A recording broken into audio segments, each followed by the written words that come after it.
नमस्कार, क्या हाल चाल है। स्वागत है आप सभी का लर्न एंड फन पे, जहां पे आपको टीचर दिल और दिमाग दोनों से पढ़ाते हैं। और आज हम लोग मिले हैं इलेक्ट्रोस्टैटिक पोटेंशियल एंड कैपेसिटेंस के लिए, जो कि हमारा लेक्चर नंबर 4 है। और आप ऐसा कह सकते हैं कि इसका एक लेक्चर और, दैट मीन्स लेक्चर नंबर 5 आएगा और ये चैप्टर हमारा समाप्त हो जाएगा। लेकिन आज फिलहाल हम लोग मिल रहे हैं लेक्चर नंबर 4 के लिए। अब लेक्चर नंबर 4 में हमारा मेन उद्देश्य क्या रहेगा। मेन देखो, क्या हमने लास्ट क्लास में आप कह सकते हो कैपेसिटेंस को इंट्रोड्यूस किया था कि कैपेसिटेंस क्या है, कैपेसिटी क्या है, कैपेसिटर क्या है। बेसिक बात कि capacity to store charge is called capacitance, और जो डिवाइस चार्ज को स्टोर करने के लिए बनाए जाते हैं उनको हम कैपेसिटर कहते हैं। अब एक कैपेसिटर और एक बैटरी में क्या फ़र्क रहता है, इसके बारे में भी हमने थोड़ी सी बात की थी in the terms of rate of charging and discharging. और आई होप आपने एक शॉर्ट भी देख लिया हो कि कैसे एक कैपेसिटर बहुत जल्दी चार्ज डिस्चार्ज होता है। अगेन नहीं देखा है तो देखो, देखना बहुत ज़रूरी है, विजुलाइज करना बहुत ज़रूरी है कि एक कैपेसिटर और एक बैटरी में फ़र्क है, अदरवाइज जीवन भर हमें एक डाउट रह जाएगा। तो आप अभी इस वीडियो को पॉज कर सकते हैं और जाके शॉर्ट देख सकते हैं। मैंने शॉर्ट डाला हुआ है कैपेसिटर के ऊपर इसी चैनल पे, ठीक है डन। अब हम लोग बात करते हैं, अगर आगे बढ़ें तो हमारे पास आता है इलेक्ट्रिक पोटेंशियल एंड कैपेसिटेंस में, कैपेसिटेंस वाले हिस्से में। अब आपको याद हो तो लास्ट लेक्चर में बात हुई थी कि एक जो कैपेसिटर होता है उसका जो कैपेसिटेंस होता है वो 1 फराड आना it is quite impossible. But ऐसा क्यों है, कैपेसिटेंस 1 फराड क्यों नहीं आ सकता, किसी का कैपेसिटेंस 1 फराड क्यों नहीं आ सकता, इसको समझने के लिए हम यहाँ पे एक स्फेरिकल कैपेसिटर के लिए डेरिवेशन करेंगे। और याद रखिए, कैपेसिटर सिर्फ स्फेरिकल नहीं होता है, सिलेंड्रिकल भी होता है, पैरेलल प्लेट भी होता है, क्यूबॉइड शेप भी होता है, यानी और सबसे ज़्यादा हम लोग सिलेंड्रिकल ही इस्तेमाल करते हैं। अगर आप यहाँ डायग्राम भी देख लें, भी सिलेंड्रिकल कैपेसिटर है। ज़्यादातर एसी में, पंखों में, पानी की मोटर में, हमारे मदरबोर्ड्स के अंदर यही लगे होते हैं, ठीक है ना। हाँ, जहाँ पे हमें कम जगह घेरनी होती है वहाँ पे हम पैरेलल प्लेट कैपेसिटर, जिनको हम क्यूबॉइड कैपेसिटर्स बोलते हैं, फ्लैट से होते हैं, चिप जैसे होते हैं, तो वैसे कैपेसिटर्स का भी हम इस्तेमाल कर देते हैं। लेकिन ये सस्ते होते हैं, इजी टू मेक होते हैं, तो इससे सबसे ज़्यादा इस्तेमाल यही किए जाते हैं। पर जहाँ पे हमें कम से कम जगह यूज़ करनी है वो यूज़ पैरेलल प्लेट कैपेसिटर, जो है पढ़ने भी हैं। लेकिन capacitance of an isolated spherical capacitor, आपके पास एक कैपेसिटर है जो कि स्फेरिकल है। लेट्स से ये हमारे पास एक स्फेरिकल कैपेसिटर है जिसका जो रेडियस आपको दे रखा है वो मान लेते हैं कैपिटल R दे रखा है, और इसने अपने ऊपर चार्ज जो है वो स्टोर करना स्टार्ट कर दिया, इसने अपने ऊपर चार्ज स्टोर करना शुरू कर दिया। तो अब इसका कैपेसिटेंस कितना हो जाएगा, इसको हमें निकालना है। सबसे पहले बात, ये अपने ऊपर कितना पोटेंशियल पैदा करेगा। आई होप आपको याद हो पोटेंशियल का formula KQ/R on the sphere. हमने आउटसाइड ऑन और इनसाइड निकाला था, ऑन और इनसाइड बराबर आया था, तो KQ/R हो जाएगा। अब इस हिसाब से अगर बात करें तो K की value 1/4 pi epsilon not Q/R हो जाएगा। तो उस हिसाब से V कितना आ जाएगा हमारे पास, Q अपॉन में 4 पाई एप्सिलॉन नॉट R, ये हमारे पास V आ गया। इसको आप चाहे फर्स्ट इक्वेशन मान लीजिए। ऑल्सो अब Q इज इक्वल टू क्या होता है, CV होता है। अब अगर Q is equal to CV होता है तो यहाँ से मैं V की एक वैल्यू निकाल सकता हूँ जो कि आ जाएगी Q/C।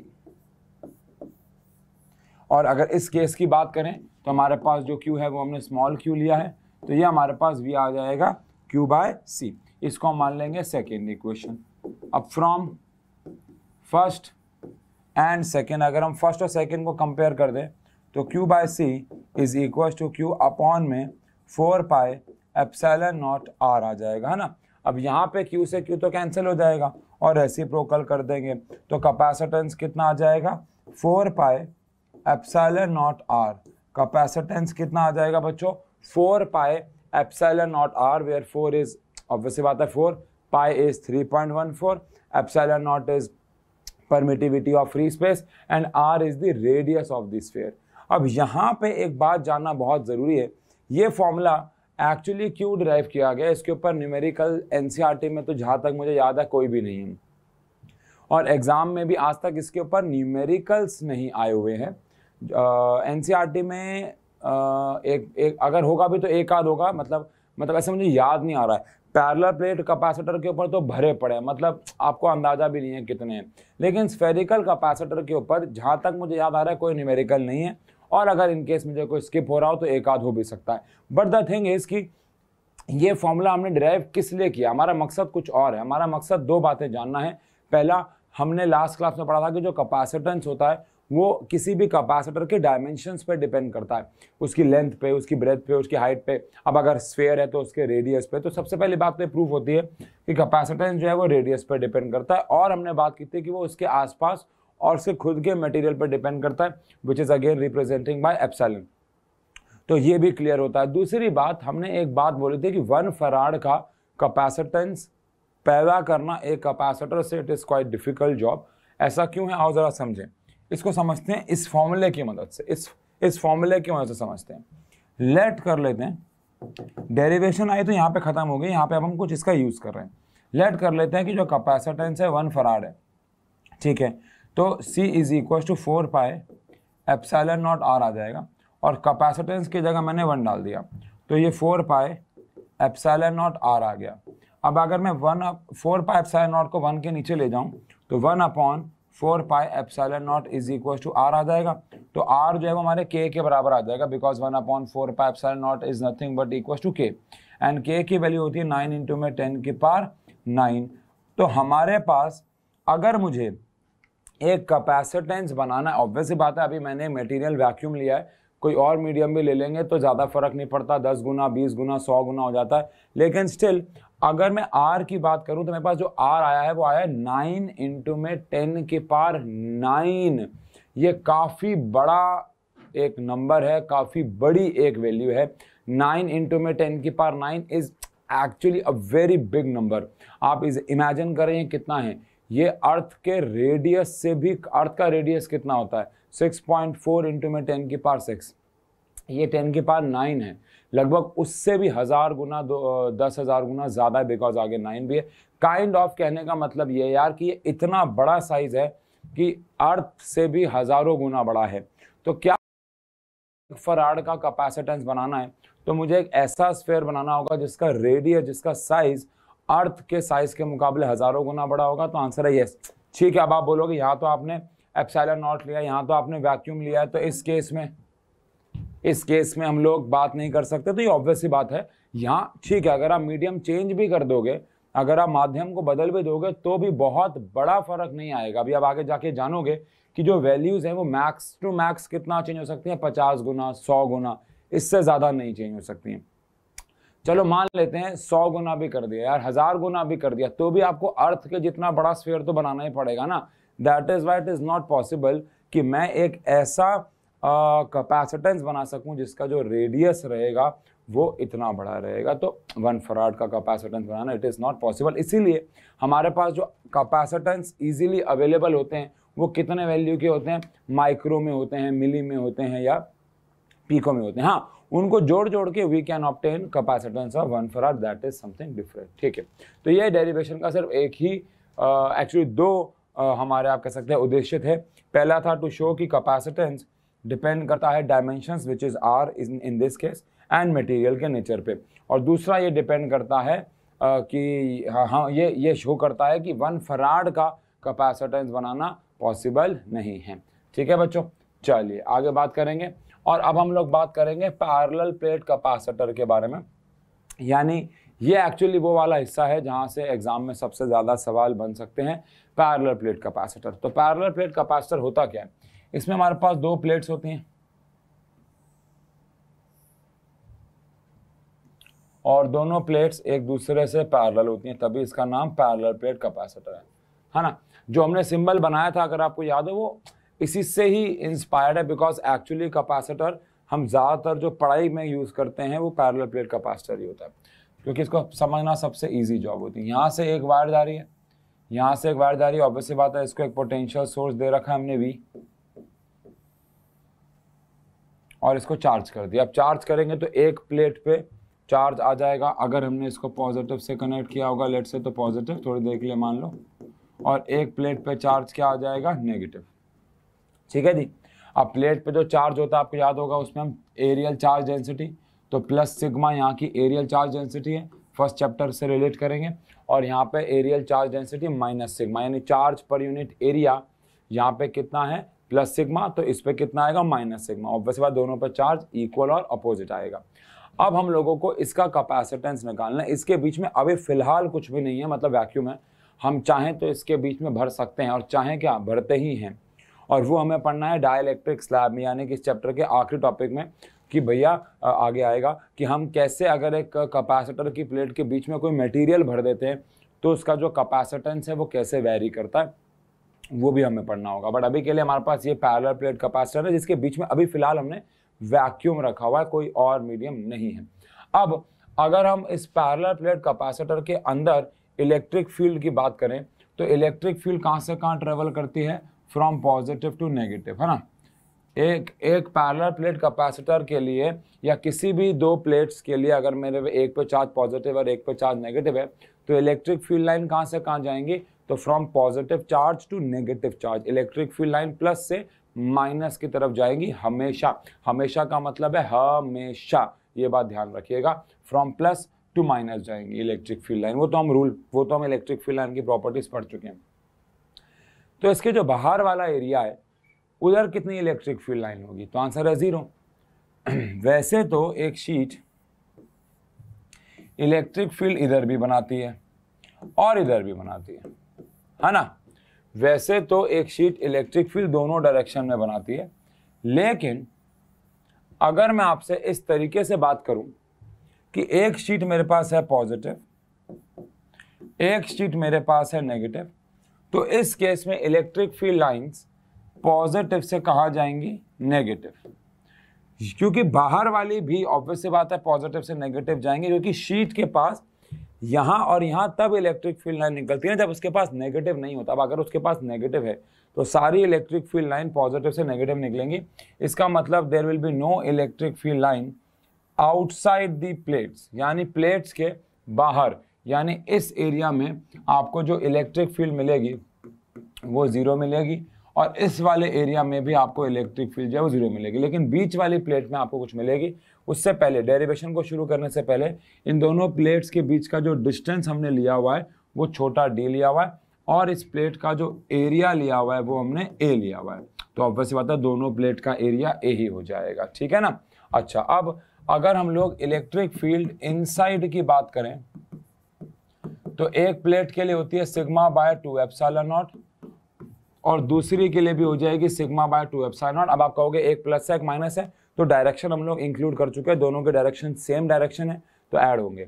तो इलेक्ट्रिक फील्ड इनसाइड हमारे पास आ जाएगी सिग्मा अपॉन 2 एप्सिलॉन नॉट, में से 2 को अगर हम हटा दें तो आ जाएगा सिग्मा बाय एप्सिलॉन नॉट। तो इलेक्ट्रिक फील्ड इनसाइड हमारे पास कितनी आ जाएगी, सिग्मा बाय एप्सिलॉन नॉट आ जाएगी, ठीक है जी। ये हमारे पास इलेक्ट्रिक फील्ड आ गई इनसाइड।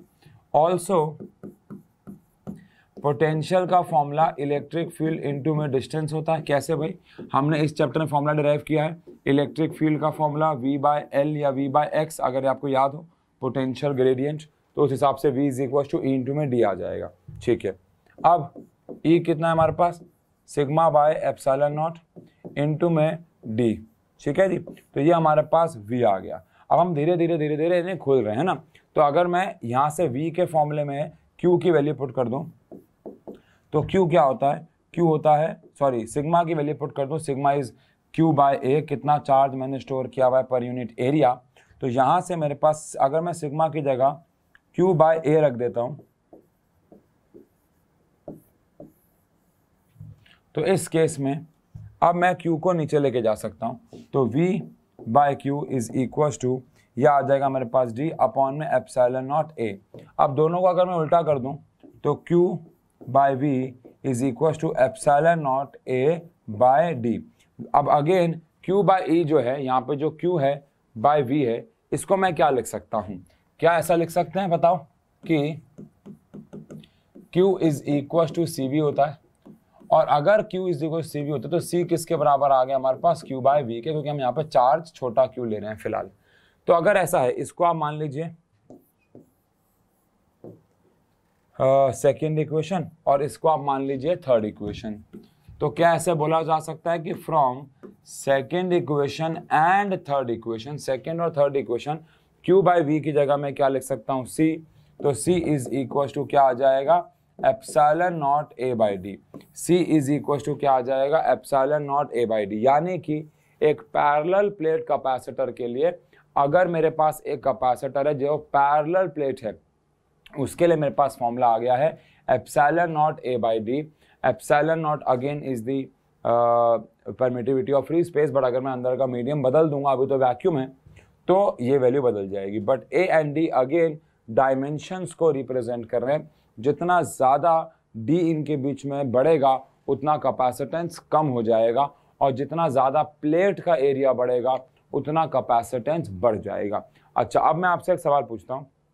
मान लो आप एक इलेक्ट्रिकल इंजीनियर हैं और आपको एक ऐसा कैपेसिटर बनाना है जिसका कैपेसिटेंस ज़्यादा से ज़्यादा हो। ज़रा सोच के आंसर देना कमेंट सेक्शन पे। अभी अगर आपको एक कैपेसिटर बनाना है जिसका कैपेसिटेंस मैक्सिमम से मैक्सिमम हो और वो ज़्यादा बिके, ज़्यादा कन्वीनियंट टू यूज़ हो, तो आप, और वो पैरेलल प्लेट कैपेसिटर है, तो आप उसका कैपेसिटेंस क्या चेंज करके चेंज करना चाहेंगे, ये बताओ। आप उसका कैपेसिटेंस क्या चेंज करके चेंज करना चाहेंगे, एक बार कमेंट सेक्शन में बता दो।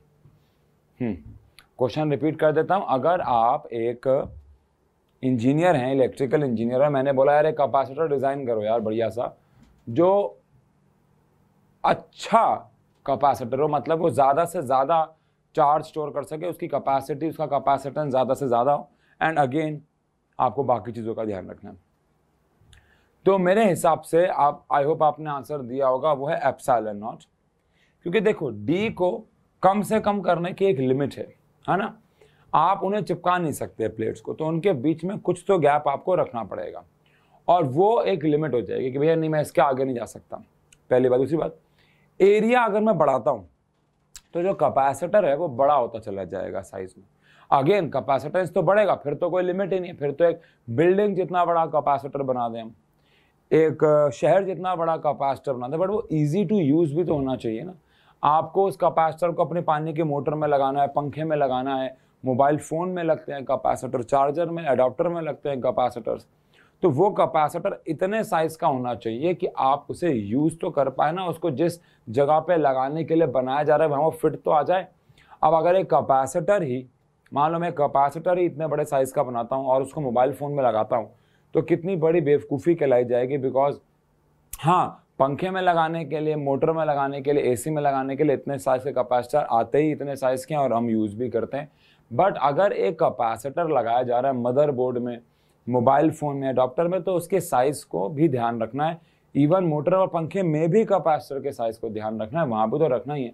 तो देखा जाए तो साइज़ हमेशा से एक अच्छा ऑप्शन नहीं होता आया है। यहाँ पे जो इकलौता ऑप्शन बचता है वो है मटेरियल चेंज करना। उसके लिए हम आगे बात करेंगे कि कौन सा मटेरियल डालें, कितना डालें, कैसे डालें कि कैपेसिटेंस जो है वो बढ़े। तो एप्सिलॉन को चेंज करके, यानी मटेरियल को चेंज करके प्रैक्टिकली कैपेसिटेंस के ऊपर खेला जा सकता है, क्योंकि उससे हमारे कैपेसिटर के साइज पे कोई फ़र्क नहीं पड़ेगा। उतने ही साइज के, मान लो एक कैपेसिटर इतना है और एक इतना। आप मार्केट में देखोगे जो कैपेसिटर, आप एक इलेक्ट्रिकल शॉप पे जाओ, इलेक्ट्रॉनिक शॉप पे जाओ, बिजली की दुकान पे जाओ, वहाँ जाके ना आप ये बात पूछो कि पूछो क्या, बोलो भैया 2 कैपेसिटर देना अलग अलग वैल्यू के, आप देखना पूरे चांसेस हैं कि उनका साइज़ लगभग सेम ही होगा। हाँ, अलग अलग साइज़ के भी होते हैं, लेकिन सेम साइज़ के कैपेसिटर्स मिल सकते हैं आपको, लेकिन उनकी जो वैल्यू है, अब जैसे आप देख तो नहीं पा रहे हो, लेकिन यहाँ पर ना 4 लाइटें लगी हुई हैं। इनमें से 3 लाइटें जो हैं वो कम वाट की हैं और एक लाइट 40 वाट की, बाकी तीनों 18 की हैं। एलईडी लाइट लगी हुई है। लेकिन अगर अभी आप यहाँ होते तो साइज इन चारों का सेम है। मतलब आप देख के, हाँ, एक से लाइट ज़्यादा आ रही है, ऑन करने के बाद पता लग रहा है कि कौन से वाली ज़्यादा वॉट की है, बट अगर मैं इन्हें ऑन ना करूँ तो सारी सेम है, तो वो अलग बात है। ऐसे ही कैपेसिटर हो सकता है ना सेम साइज का हो, अगर एक पैरेलल प्लेट कैपेसिटर हो सकता है उसका ए और डी सेम हो, लेकिन उसके अंदर का मटेरियल अलग हो, जिसकी वजह से उसका कैपेसिटेंस भी बदल जाए, और ऐसा ही होता है। तो कभी भी साइज देख के आप जज मत करना कि यार ये बड़ा कैपेसिटर है तो इसकी वैल्यू, हाँ बिल्कुल ऐसा कहना ठीक हो सकता है कि if capacitor is having free space,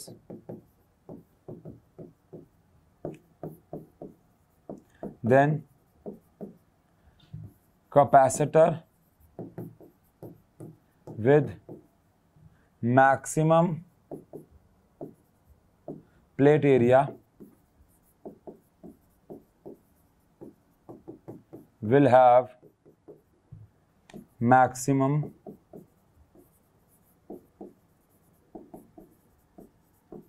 capacitance. कह रहे हैं अगर आपके पास एक कैपेसिटर है जिसका प्लेट एरिया मैक्सिमम है, अभी हम बात कर रहे हैं ना कि अंदर फ्री स्पेस है, तो आपके पास दो कैपेसिटर्स हैं जिनमें ऐसा समझे अगर कि एक पैरेलल प्लेट कैपेसिटर ऐसे लगा हुआ है, दोनों में वैक्यूम है, ये कैपेसिटर 1 है, और एक पैरेलल प्लेट कैपेसिटर ऐसे लगा हुआ है, ये कैपेसिटर 2 है।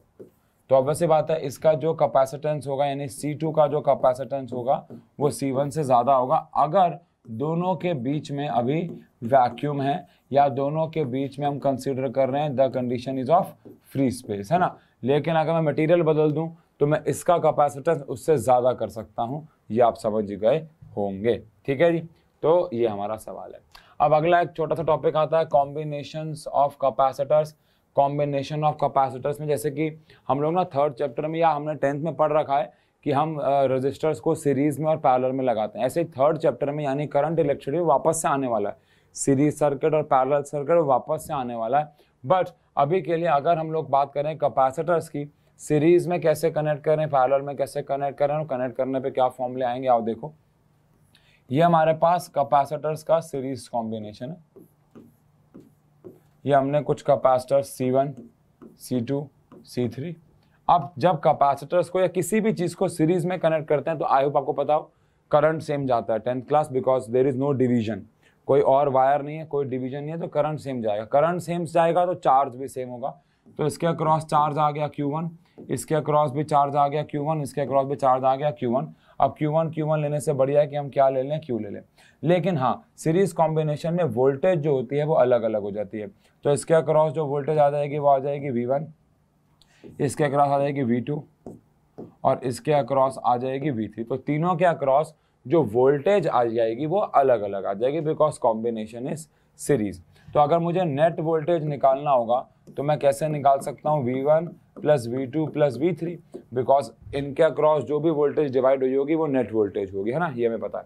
अब Q इज इक्वल टू क्या होता है, CV। तो उस हिसाब से मैं V की जगह क्या लिख सकता हूँ, Q बाय C। तो V नेट है तो मैं क्या लिख देता हूँ, Q bye C net. V1 की जगह मैं क्या लिख देता हूँ, Q बाय C1। V2 की जगह मैं क्या लिखता हूँ, Q बाय C2। और V3 की जगह मैं क्या लिखता हूँ, Q बाय C3। अब मैंने सबके अक्रॉस Q सेम क्यों लिया, Q1 Q2 Q3 क्यों नहीं लिया, क्योंकि जो Q होता है वो सेम होता है। Q जो होता है वो क्या होता है, Q जो होता है वो होता है चार्ज, और सीरीज कॉम्बिनेशन में चार्ज क्या रहता है, सेम।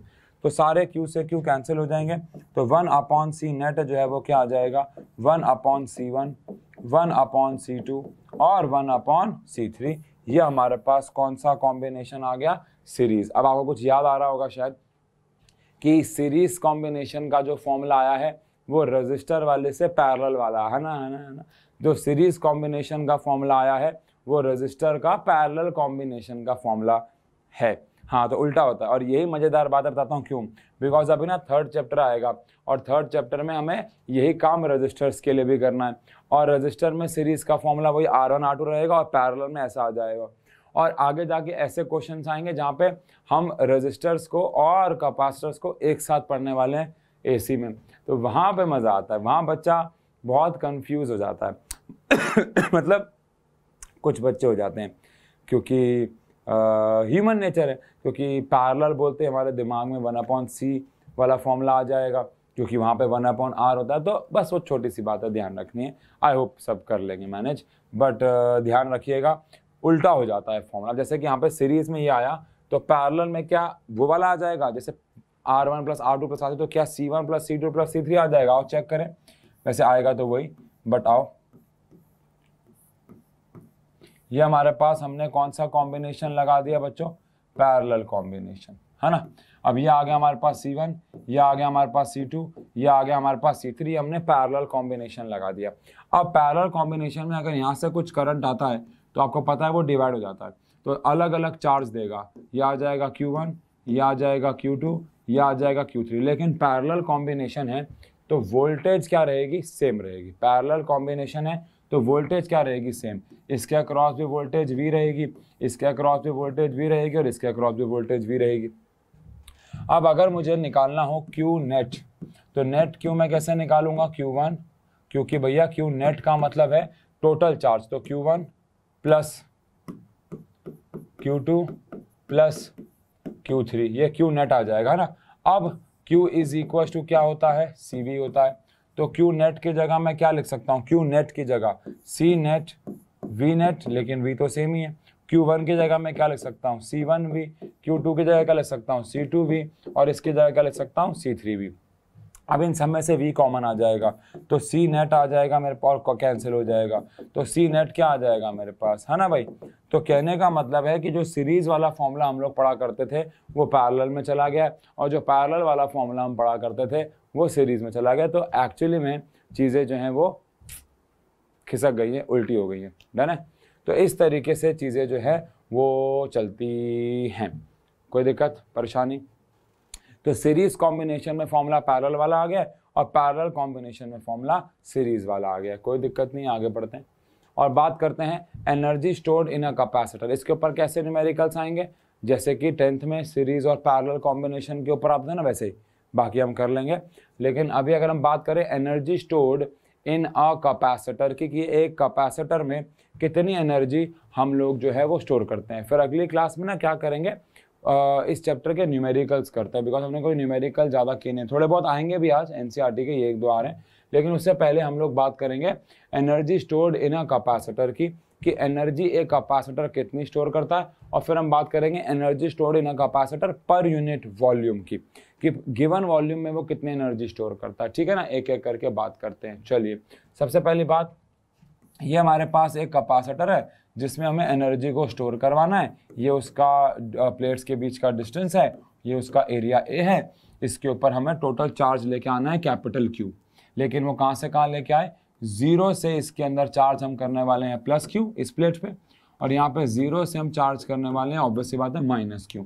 तो धीरे धीरे चार्ज ला रहे हैं dq, मतलब हम नहीं ला रहे हैं, बैटरी ला रही है, धीरे धीरे इसके ऊपर चार्ज डिस्ट्रीब्यूट किया जा रहा है। तो ये कितनी एनर्जी स्टोर करेगा कैपेसिटर, ये हमें निकालना है। क्या ये कहना ठीक होगा कि छोटा सा जो वर्क डन होगा वो होगा पोटेंशियल इनटू में छोटा सा चार्ज, क्यों, क्योंकि पोटेंशियल होता है वर्क डन अपॉन में चार्ज, तो छोटा सा वर्क डन क्या हो जाएगा, पोटेंशियल इनटू में छोटा सा चार्ज, ठीक है जी। तो छोटा सा वर्क डन हो गया पोटेंशियल इनटू में छोटा सा चार्ज, पहली बात। दूसरी बात, क्या मैं V को, क्योंकि Q is equal to CV होता है, तो क्या मैं V को Q/C लिख सकता हूँ ना, बोलो। मैंने V को क्या लिख दिया, Q/C इस फॉर्मूले के हिसाब से, ठीक है। अब ये मेरे पास छोटा सा वर्क डन है, अगर मुझे टोटल वर्क डन निकालना हो तो मैं इंटीग्रेटिंग बोथ साइड्स करूंगा, दोनों साइड्स पे इसको इंटीग्रेट कर दूंगा। तो dW का इंटीग्रेशन और यहाँ पे Q/C का क्या इंटीग्रेशन, dQ आ गया। अब dW को इंटीग्रेट करेंगे तो हमारे पास तो क्या आ जाएगा, total work done which is W, और Q/C dQ को इंटीग्रेट करेंगे तो लिमिट कहाँ से कहाँ जाएगी, मैंने आपको बताया Q की लिमिट, हम इसके अंदर 0 से Q चार्ज लाने वाले हैं। हमने शुरुआत कहाँ से की, 0 से, और इसके अंदर कितना चार्ज लेके आने वाले हैं, Q चार्ज लेके आने वाले। तो यहाँ पे 1/C जो है वो बाहर आ जाएगा, अंदर क्या बच जाएगा, 0 से लेके Q, और अंदर बच जाएगा Q dQ। अब इस केस में जो हमारे पास वर्क डन आ जाएगा वो आ जाएगा 1/C। अब Q dQ में ये जो Q है वो क्या है, तो आंसर है चार्ज। अब इसका हमें इंटीग्रेशन करना है, तो पावर Q की कितनी है, 1 है, तो इंटीग्रेशन का नियम है पावर में एक ऐड करना होता है और वही पावर नीचे आ जाती है, पावर में एक ऐड करना होता है वही पावर नीचे आ जाती है। एंड फ्रॉम 0 टू कहाँ जाना है हमें, Q, फ्रॉम 0 टू कहाँ जाना है हमें, Q। तो वर्क डन हमारे पास आ जाएगा 1/C upper limit minus lower limit. तो अल्टीमेटली वर्क डन जो कि आपको पता ही है एनर्जी में स्टोर हो जाता है, वो हमारे पास आ जाएगा कितना, हाफ Q²/C। ये हमारे पास energy stored in a capacitor का फॉर्मूला आ गया, क्योंकि आपको पता ही है जितना भी आप वर्क करते हो, जो कि हमारे पास हाफ Q²/C आ चुका है, जितना भी हम वर्क करते हैं वो सारा का सारा एनर्जी की फॉर्म में स्टोर हो जाता है, जिसका आंसर आ गया है half Q square by C. तो total energy stored by a capacitor, एक कैपेसिटर कितनी एनर्जी स्टोर करता है, इसका फॉर्मूला आ गया है half Q square by C. Half अपना हाफ है, क्यू अपना चार्ज है, सी अपना कैपेसिटेंस है। अब इसी से हम और फॉर्मूले भी बना सकते हैं। कैसे आओ देखें। अब अगर मैं क्यू की जगह सी भी रख दूं तो सी वी का होल स्क्वायर अपॉन में सी आ जाएगा। यहाँ पे एक सी से एक सी क्या हो जाएगा, कैंसिल, तो एक formula half C V square भी बच जाएगा। अगेन क्यू की जगह हमारे पास क्या आ जाएगा, सी वी, तो एक सी से एक सी कैंसिल हो जाएगा, तो हाफ सी वी स्क्वायर भी हमारे पास फॉर्मूला आ जाएगा। पहली बात, एक और फॉर्मूला भी हम बना सकते हैं। क्या बना सकते हैं, हाफ क्यू स्क्वायर बाय सी में अगर मैं क्यू स्क्वायर को तो क्यू स्क्वायर रहने दूँ, लेकिन सी की जगह मैं क्या लिख दूँ, क्यू बाय वी। सी की जगह मैं क्या लिख दूँ, क्यू बाय वी, तो क्यू से क्यू क्या हो जाएगा, कैंसिल, तो हाफ क्यू वी हमारे पास आंसर आ जाएगा। तो एक फॉर्मूला हमारे पास आ गया हाफ सी वी स्क्वायर, और एक फॉर्मूला हमारे पास आ गया हाफ क्यू वी, और एक फॉर्मूला हमारे पास हाफ क्यू स्क्वायर बाय सी। समझदार बच्चा कहेगा ये तीनों फॉर्मूले सेम ही है ना, ऑब्वियस सी बात है सेम ही है। लेकिन ठीक है, जब हम न्यूमेरिकल्स कर रहे होते तो हमारा टाइम बचता है। कई बच्चे एक ही फॉर्मूला याद करते हैं, उसी से ही फिर मान लो क्वेश्चन में आपको सी और वी दे रखा है तो पहले क्यू निकाल लेते हैं। पर अगर आपको समय बचाना है और आप याद कर सकते हो तीन फॉर्मूले तो कर लो, आपका न्यूमेरिकल्स में टाइम बच जाएगा। बिकॉज अगर आपको सीधा सी और वी दे रखा है तो आप सीधा वैल्यू पुट कर सकते हैं, क्यू और वी दे रखा है सीधा वैल्यू पुट कर सकते हैं, आगे जाके कुछ और तिगड़मबाजी नहीं होगी, सीधा वैल्यू पुट हो जाएगी और आंसर आ जाएगा। दैट इज द पॉइंट, ठीक है ना। तो ये हमारे पास तीन फॉर्मूले आ गए energy stored in a parallel plate capacitor के। अब एक सवाल बहुत प्यारा है, आपके हिसाब से क्या ज़्यादा ज़रूरी है, क्या ज़्यादा इंपॉर्टेंट है जानना, एनर्जी स्टोर्ड या energy stored in a capacitor पर यूनिट वॉल्यूम। अच्छा, हम इसके ऊपर फिर अगली क्लास में क्वेश्चंस करने वाले हैं। मतलब आज हमने काफ़ी सारे फॉर्मूले डिराइव किए ना, अगली क्लास में हम इन सारे फॉर्मूलों के ऊपर क्या करने वाले हैं, क्वेश्चंस करने वाले हैं। लेकिन मैं अभी उससे पहले एक सवाल पूछ रहा हूँ आपसे कि अगर मेरे पास एक पैरेलल प्लेट कैपेसिटर का फॉर्मूला आया और वो आया कितना एनर्जी स्टोर्ड आई, जो भी आई, मुझे क्या ज़्यादा ज़रूरी है, energy stored in a capacitor या energy stored in a capacitor पर यूनिट वॉल्यूम। मतलब अगर मैं कहूँ मेरे पास दो कैपेसिटर है, इसको ऐसे समझो कि मेरे पास दो कैपेसिटर है, एक कैपेसिटर है C1 जो 100 जूल एनर्जी स्टोर करता है, और वैसे बात है जो ज़्यादा एनर्जी स्टोर करेगा वो ज़्यादा चार्ज भी स्टोर करेगा, और एक कैपेसिटर है जो कि 200 जूल एनर्जी स्टोर करता है। तो आपके हिसाब से कौन सा कैपेसिटर बढ़िया है। तो जब भी ये सवाल पूछा जाता है तो ज़्यादातर बच्चे हमेशा आंसर देते हैं कि C2 वाला बढ़िया है क्योंकि उसकी एनर्जी स्टोर्ड ज़्यादा है। लेकिन आप इसको ऐसे समझो कि जो C1 है उसका जो साइज़ है वो इतना है, प्रैक्टिकल साइज, और जो C2 है उसका जो साइज़ है वो इतना है। तो अगर अब आप बात करो तो यार C1 वाला बेहतर हो गया ना मेरे हिसाब से। तो क्यों, क्योंकि देखो वो कितनी कम जगह पे 100 जूल एनर्जी स्टोर कर रहा है। अगर मैं इसको डबल साइज का भी बना देता जो कि इतना ही होता तो ये 200 जूल एनर्जी स्टोर कर लेता टोटल। तो ऑब्वियस ही बात है बेहतर 100 जूल वाला हुआ क्योंकि वो कम वॉल्यूम में ज़्यादा एनर्जी स्टोर करके बैठा है। तो एनर्जी स्टोर्ड उतना बड़ा पॉइंट नहीं है क्योंकि एनर्जी स्टोर्ड तो हम कैसे भी सी को बढ़ा के उसके साइज को बड़े से बड़ा करके बढ़ा सकते हैं। लेकिन पॉइंट है कि कैसे इंक्रीज किया जाए एनर्जी स्टोर्ड को पर यूनिट वॉल्यूम में, यानी ज़्यादा से ज़्यादा एनर्जी को स्टोर किया जाए कम से कम वॉल्यूम में, ज़्यादा से ज़्यादा एनर्जी को स्टोर किया जाए कम से कम वॉल्यूम में। दैट इज द गोल, ताकि छोटे से छोटा कैपेसिटर भी ज़्यादा से ज़्यादा एनर्जी क्या कर पाए, स्टोर। और इसीलिए हम यहाँ energy stored per unit capacitor पर यूनिट वॉल्यूम निकाल रहे हैं कैपेसिटर के लिए। और साथ ही साथ ये भी शो करेंगे हम कि जो कैपेसिटर है उसकी जो एनर्जी होती है वो प्योरली इलेक्ट्रिक होती है। तो ये क्वेश्चन ऐसे भी आ सकता है, show that energy stored in a capacitor is purely electric, show करना है energy stored in a capacitor purely electric होता है। प्योरली इलेक्ट्रिक मतलब कि वो बिजली इलेक्ट्रिक एनर्जी पर डिपेंड करता है। इसको इस तरीके से भी क्वेश्चन में फ्रेम कर सकते हैं। चलो अब सबसे पहले अगर मुझे निकालना है एनर्जी स्टोर्ड पर यूनिट वॉल्यूम, अगर मुझे निकालना है एनर्जी स्टोर्ड पर यूनिट वॉल्यूम, तो वो कैसे निकालेंगे? एनर्जी स्टोर्ड पर यूनिट वॉल्यूम में कोई भी एनर्जी का फॉर्मूला ले लो, उससे कोई ज़्यादा फर्क पड़ता नहीं, हाफ CV²। और वॉल्यूम एक कैपेसिटर, अगर हम पैरेलल प्लेट कैपेसिटर की बात कर रहे हैं तो उसकी वॉल्यूम क्या होगी? ये उसका डिस्टेंस है और ये उसका एरिया है, तो एरिया इंटू में डिस्टेंस, उसकी क्या हो जाएगी? वॉल्यूम हो जाएगी। अगर एरिया उसका प्लेट का एरिया है और डिस्टेंस d है तो A इंटू में d इज दी वॉल्यूम। अब हाफ मैं कैपेसिटेंस को ε0A/d लिख सकता हूँ, बिकॉज अभी हम फिलहाल बात पैरेलल प्लेट की ही कर रहे हैं। इंटू में V² था और नीचे हमारे पास A इंटू में d था। अब A से A कैंसिल हो जाएगा तो हाफ ε0 V²/d² बच जाएगा। तो हाफ ε0, अब V/d को मैं V/d को क्या लिख सकता हूं? तो आंसर याद करेंगे, इलेक्ट्रिक फील्ड लिख सकता हूं। तो मेरे पास फाइनली फॉर्मूला हाफ ε0 E² आ जाएगा। हाफ ε0 E² आ जाएगा। हाफ हाफ है, ε0 क्या है? परमिटिविटी ऑफ फ्री स्पेस, और E² क्या है? E है इलेक्ट्रिक फील्ड का square. I repeat, energy stored in a capacitor पर यूनिट वॉल्यूम आ गया half CV² which is divided by AD। ये सारी चीजें मैथ्स की हैं और एक पैरेलल प्लेट कैपेसिटर के लिए।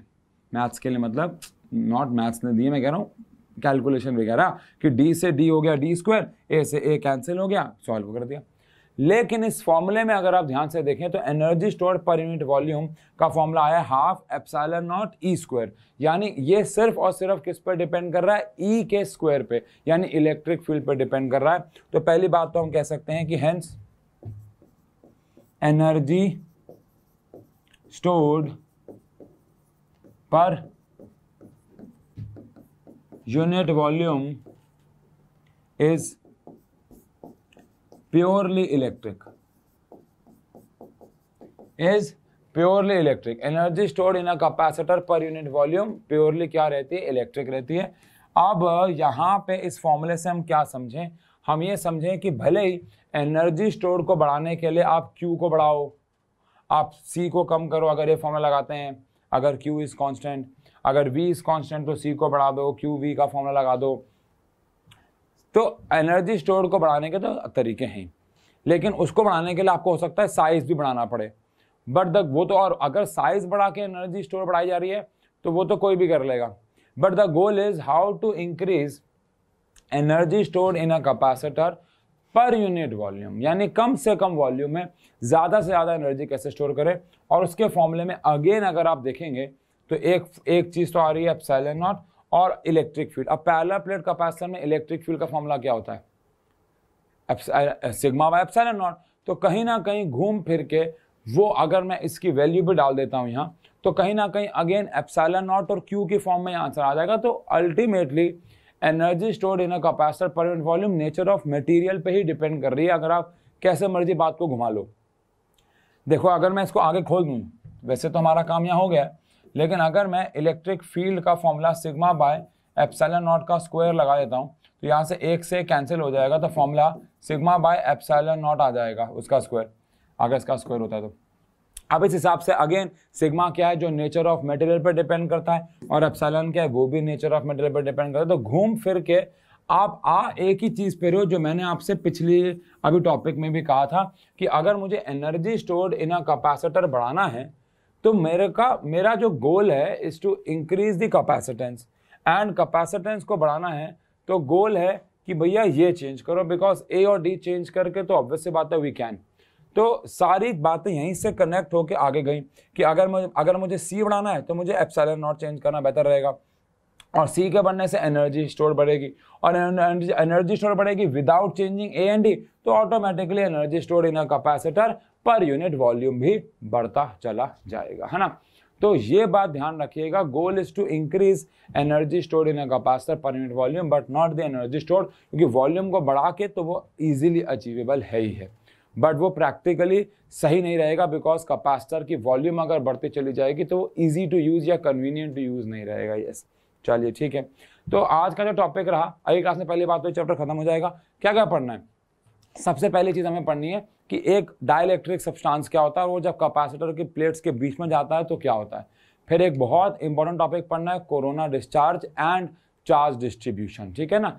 फिर वेन डी ग्राफ जनरेटर भी है, वैसे तो वो 2 साल 3 साल से सिलेबस से हट गया, बट ऐसे ही थोड़ा शॉर्ट में हम उसको समझा देंगे आपको एक बार, ठीक है। यानी चैप्टर जो है अगले लेक्चर में हमारा खत्म हो जाएगा।